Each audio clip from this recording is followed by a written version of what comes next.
En una noche tan oscura que parecía que el cielo había sido borrado, 5 amigos, Lucas, Martín, Sofía, Diego y Camila, se reunieron frente a la reja de su escuela, nerviosos y emocionados, porque después de semanas de planearlo, por fin iban a colarse dentro, con la idea de vivir algo diferente, algo que rompiera la rutina de sus días aburridos de clases, pero también porque todos habían escuchado versiones distintas de los rumores, que el gimnasio estaba embrujado, que un antiguo guardia había muerto patrullando los pasillos, que se escuchaban pasos cuando no había nadie, que algo recorría la escuela por la noche, con linternas, mochilas cargadas con snacks y la ouija que Lucas había encontrado escondida en un cajón lleno de fotos viejas.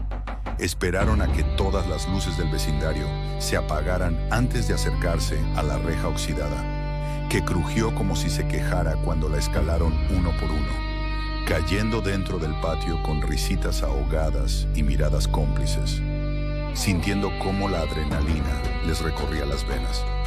Caminaron por el patio principal, que durante el día estaba lleno de gritos, risas y movimiento, pero que ahora era un espacio inmenso y silencioso, tan silencioso que podían escuchar sus propias pisadas, amplificadas como si el eco los persiguiera. Y mientras avanzaban, el viento movía las ramas de los árboles, proyectando sombras tan alargadas que parecía que figuras desconocidas se estiraban a su alrededor, vigilándolos.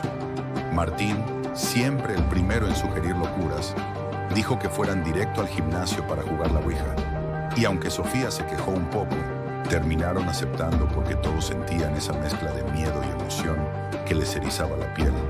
Forzaron la puerta lateral del gimnasio, que se dio con un chirrido que resonó por todo el edificio, y al entrar notaron de inmediato que la temperatura había bajado varios grados, como si algo hubiese absorbido el calor y lo hubiera reemplazado por un frío húmedo que recorrió su piel desde los pies hasta la nuca. Dejaron las mochilas en el centro, apagaron todas las linternas excepto una, encendieron 2 velas pequeñas y se sentaron alrededor de la tabla de ouija que colocaron sobre el suelo polvoriento, formando un círculo mientras la luz temblorosa de las velas proyectaba sombras inhumanas en las paredes, haciendo que todos se sintieran observados desde rincones invisibles.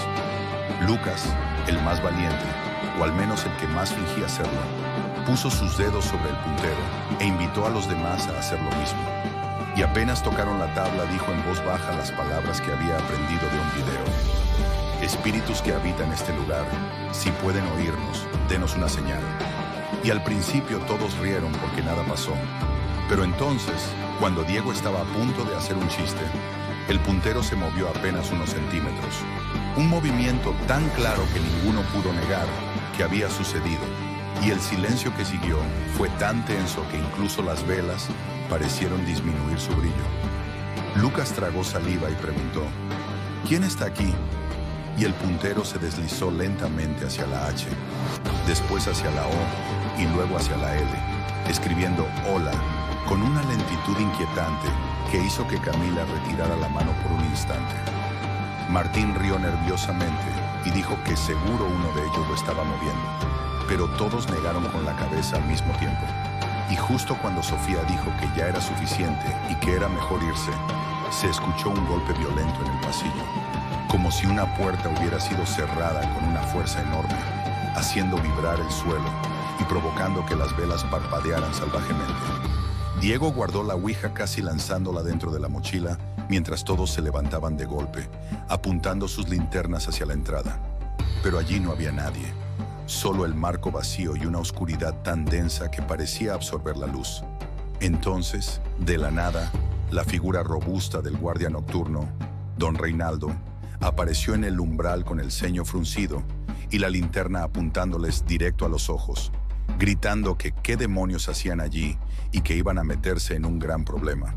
Los 5, paralizados, apenas pudieron explicar que solo estaban explorando, pero el guardia, molesto, les ordenó que lo siguieran hacia la salida. Y aunque no podían ver bien su rostro por la luz, algo en su tono les hizo sentir que no estaba tan enojado como asustado. Caminaron detrás de él por los pasillos, que estaban iluminados por luces parpadeantes, que vibraban como si algo circulara dentro del cableado. Y mientras avanzaban, Lucas notó que el guardia cada pocos pasos giraba la cabeza hacia atrás, como si escuchara algo que ellos no escuchaban, como un murmullo o un suspiro muy leve. Cuando pasaron junto a las puertas de los salones, las sombras proyectadas en las ventanas parecían desfasadas, moviéndose un segundo más tarde que ellos, como si sus reflejos tuvieran vida propia. De pronto todas las luces del pasillo se apagaron al mismo tiempo, sumiéndolos en una oscuridad fría y opresiva. Y la linterna del guardia comenzó a parpadear también, iluminando apenas el contorno de su rostro, que por primera vez parecía preocupado. Entonces, sin advertencia, el cuerpo del guardia comenzó a desvanecerse, comenzando por sus manos, que se volvieron traslúcidas, luego sus piernas, su torso y finalmente su cabeza, como si su cuerpo estuviera siendo borrado de la realidad, mientras intentaba gritar algo, pero su voz se distorsionaba como un audio roto, hasta que desapareció completamente, dejando a los 5 solos en el pasillo oscuro. Camila soltó un grito y Martín corrió hacia la salida, pero cuando llegaron todos juntos y trataron de empujar la puerta principal, escucharon un clic metálico detrás de ella, como si un cerrojo se hubiera cerrado desde adentro, bloqueándolos sin que nadie la tocara. Desesperados, intentaron encender sus celulares, pero ninguno tenía señal, y aunque intentaron usar el Wi-Fi de la escuela, sus dispositivos parecían congelarse en una pantalla negra. Fue entonces cuando escucharon los primeros pasos lentos, arrastrados, como si alguien caminara descalzo sobre concreto mojado, atravesando el pasillo detrás de ellos.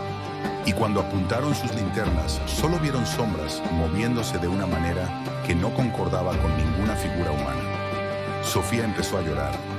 Diego trató de tranquilizarla, pero su propia voz temblaba, y Lucas, intentando mantener la calma, dijo que debían buscar otra salida. Así que comenzaron a explorar los pasillos, pero pronto se dieron cuenta de que no eran los mismos. Los pasillos parecían más largos, como si se estiraran frente a ellos. Y cuando regresaban por un camino que creían conocer, las puertas que antes estaban a la derecha, ahora estaban a la izquierda, como si la escuela estuviera reorganizándose para evitar que escapara. Subieron al segundo piso esperando encontrar una ventana que pudieran romper, pero todas estaban selladas con un material oscuro que parecía vidrio mezclado con metal, imposible de romper, incluso golpeando con fuerza las bancas.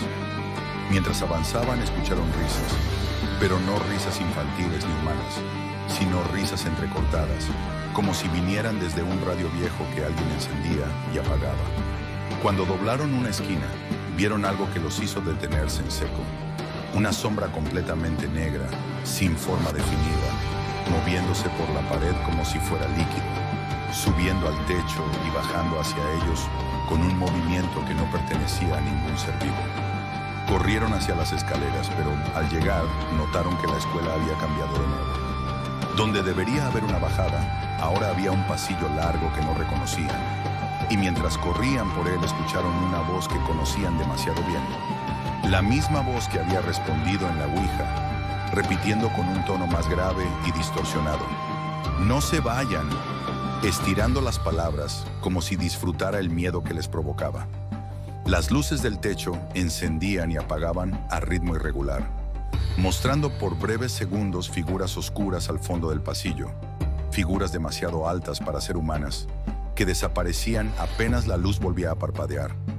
Camila sintió algo rozar su hombro, algo frío y áspero, como dedos hechos de aire sólido, y cuando giró no había nadie. Diego escuchó su nombre pronunciado justo en su oído, pero cuando volteó estaba completamente solo. Sofía sintió que el suelo vibraba debajo de ella, como si algo grande caminara desde el subsuelo. Y Lucas, al mirar una ventana, vio reflejado no su rostro, sino una versión oscura, con ojos totalmente negros, que sonrió antes de desvanecerse. Entendieron entonces que la escuela ya no era una escuela, no por esa noche. Era un laberinto vivo, un espacio que respondía al miedo, que cambiaba su estructura, que respiraba y se contraía, y que ahora los tenía atrapados, porque habían llamado a algo que llevaba mucho tiempo esperando un contacto, una voz, una invitación, y ahora no tenía intención de permitirles irse, porque la puerta ya no era una puerta, Los pasillos ya no eran pasillos, y la sombra que habían visto ya no estaba lejos. Ahora estaba entre ellos, respirando, imitando sus pasos, extendiéndose por las paredes como raíces negras que se acercaban más y más. Y mientras los 5 jóvenes se apretaban unos contra otros, temblando, comprendieron que habían cometido un error irreparable. Uno que no solo había despertado una presencia, sino que los había encerrado dentro de un lugar donde la noche no tenía fin y donde nada, absolutamente nada, garantizaba que volverían a ver la salida con vida.